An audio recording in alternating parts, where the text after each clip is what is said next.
Welcome to our channel. Today we how to automate daily practice with Drops, complete guide step by step clearly.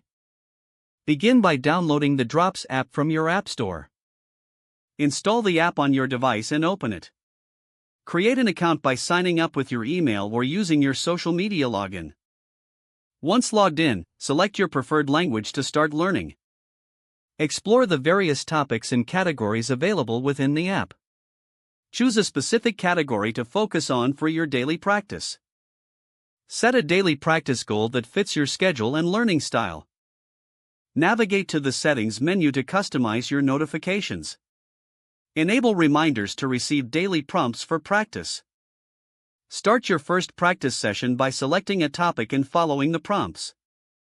Engage with the interactive exercises to reinforce your learning. After completing a session, review your progress and identify areas for improvement. Schedule a consistent time each day for your practice sessions. Utilize the app's gamification features to stay motivated and engaged. Connect with friends or join a learning community within the app for additional support. Regularly reassess your practice goals based on your progress. Incorporate the learned material into your daily life for better retention. Continue to explore new topics and expand your language skills. Adjust your practice frequency based on your learning pace and commitments.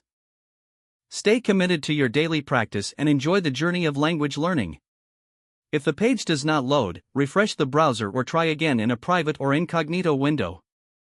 Make sure you are using the correct email address, then retype it carefully to avoid small typos.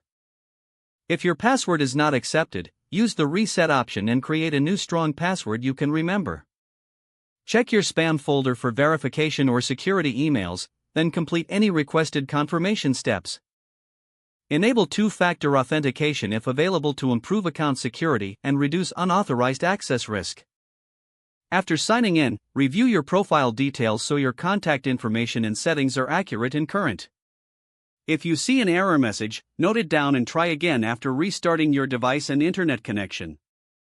Log out when you finish, especially on shared devices, to keep your account and payment information secure. Don't forget to like this video and subscribe to our channel for more step-by-step tech guides.